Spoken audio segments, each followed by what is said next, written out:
J'ai trouvé ça magnifique. Très émouvant. Très beau. Je trouvais que c'était d'une émotion très, très importante, avec des voix magnifiques. Ah, j'ai vraiment pas aimé. J'ai été transportée dans une ambiance. Ça m'a fait voyager. Voilà, ça m'a plu, mais ça m'a surpris aussi. Ouais. Je suis agréablement surprise. Je suis surtout émue par l'ampleur des voix que les voix ont prises sous ces voûtes de la cathédrale.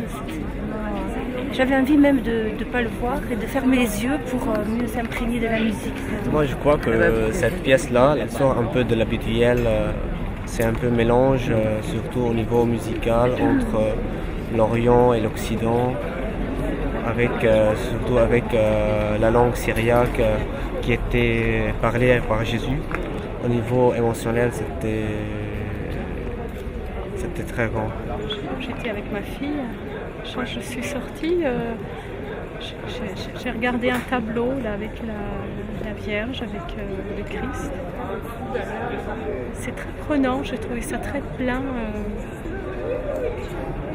très méditatif. C'est étonnant parce que c'est une passion qui en fait, je trouve très proche, c'est très spirituel. C'est comme si c'était vraiment, comme si déjà c'était, comme si déjà on était dans l'âme pure. En fait, je pensais à ma fille qui est toute petite, qui a 6 ans. J'ai dit, oh là là, c'est pas facile comme musique. Et du coup, je pense que c'est fait prendre au piège du ronronnement. On s'y cru à l'époque, en fait, où ça se vivait. On remontait un peu dans le temps. C'est quelque chose de très moderne et très archaïque, quoi. Ça met dans un état un peu de transe onirique presque, quoi. Onirique spatio-temporel, si j'ose dire. Immédiatement après le concert, on est quand même encore bouleversé, c'est difficile. Et je crois qu'il y a entre la musique de Zan, les éléments, Joël Subiette, Maria-Christina Kirch, une telle complicité que chaque son proféré devient un diamant, comme un vitrail pour lequel, je sais pas, un grand peintre aurait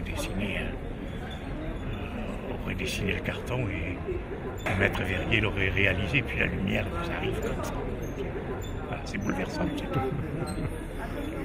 J'ai ressenti ça avec beaucoup d'émotion. J'ai trouvé que c'était une œuvre qui rendait pleinement compte de ce Paris absolument incroyable. On ressent effectivement à la fois la présence très féminine de la mère et en même temps le drame qui est celui du crucifié. Musicalement, j'ai trouvé ça à la fois étonnant, mais assez proche, c'est-à-dire on arrive facilement à rentrer dans cette musique. Il me semble que ça correspond bien à ce que les gens peuvent rechercher aujourd'hui, à la fois de calme et d'émotion. Il y a une telle intensité qui en même temps est toujours contenue et dans une telle profondeur intérieure que voilà, on entre dans quelque chose qu'on ne peut pas dire. C'est très très profond. Non, j'ai trouvé ça très beau, très pénétrant, très introspectif. C'est une découverte. Et en fait, il fallait écouter presque les yeux fermés. Que même si on était dans une église, presque on manquait d'espace. On avait envie que ça soit ouvert, que ça aille vers le ciel. Et ça m'a fait un petit peu plonger dans cet univers de la musique un petit peu orthodoxe lorsque j'allais à l'église, où il y avait quelque chose où il fallait vraiment se laisser porter par la musique pour aller vers quelque chose. Moi, avec beaucoup de spiritualité, j'ai trouvé ça extraordinaire. Enfin, je sais pas, j'ai été élevée. Ça a été merveilleux, un moment merveilleux. Un moment de grande spiritualité, voilà. Et un grand apaisement. On en a bien besoin. J'étais saisie, émue, parce que voilà, j'ai ressenti une musique à la fois éternelle, archaïque, et qui s'incarnait au fur et à mesure. C'est un peu comme si la musique était là depuis toujours, et puis elle prenait forme sous nos yeux d'une façon très très naturelle. Et puis il y a cet univers contemplatif, intérieur, enveloppant, qui évoque vraiment la féminité, la passion selon Marie, de douceur, d'intériorité. On était vraiment hors du temps, hors du monde. C'était magnifique, franchement, je suis vraiment, je sais pas, ça m'a laissé vraiment bouche bée. Et j'étais scotché pratiquement tout le temps, au niveau des impressions, au niveau de l'atmosphère créée. Assez enchanté, assez surpris aussi. C'est toujours un peu déroutant, une œuvre assez contemporaine comme ça. Donc j'ai été super enchanté. Alors pour le concert de ce soir, j'avoue avoir fait 250 km. Et j'avoue que je ne les regrette pas. On n'en sort pas indemne de cette prestation, dont on espère qu'elle sera reproduite souvent, parce que je crois que c'est une leçon de musique, de sagesse, et puis c'est une leçon de direction de la part de Joël Subiette. Sur un très justement. Un petit peu de mal à un petit moment, et puis après ça enveloppe complètement. C'est une œuvre très impressionnante, très spectaculaire, puisqu'il y a une grande partie de la musique aussi qui est impressionnante au même titre que celle de Bach peut l'être. Et en même temps, il y a une grande sobriété, une grande simplicité dans le propos, ce qui fait que on ne voit pas le temps passer, on est juste touché à la fois par les mots et par la musique. Non, c'est une très très belle œuvre.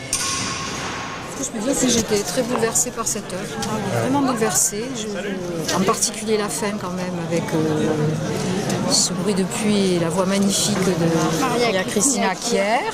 Les textes sont splendides, tout le rendu, toute la présentation de l'œuvre, avec cette idée de projeter le texte, c'est magnifique.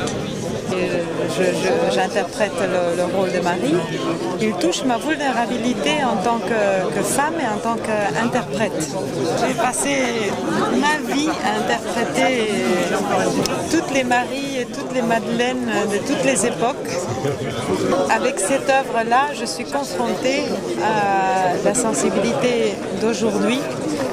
Et c'est un défi énorme et bouleversant. Musicalement, c'était un univers, disons, pas habituel pour moi, mais que finalement rejoint tout à fait la rhétorique dont j'ai l'habitude de m'en servir. Refus de musique, d'émotion, refus. C'est déjà de quelqu'un qui sait parfaitement ce qu'il veut entendre, et qui est quelqu'un d'extrêmement fin. C'est toujours formidable de travailler pour quelqu'un qui entend. Plénitude, énormément d'émotions quand la Vierge intervient. Je suis au-dessus de la vague et c'est toujours très fort en fait. Pendant les répétitions, on a appris beaucoup. On a été dans une autre époque, dans d'autres lieux, et on s'est enrichi. Je suis Emmanuel, je suis le joueur de Corneille qui était tapi dans l'ombre. Je suis l'inconscient de Marie ainsi que l'archange Gabriel. Moi j'ai beaucoup apprécié. Je m'attendais à quelque chose de bien. Et j'ai trouvé que c'était carrément bien. Et ça me fait dire que la musique contemporaine, comme c'est comme ça, je suis content d'en faire et j'espère en refaire.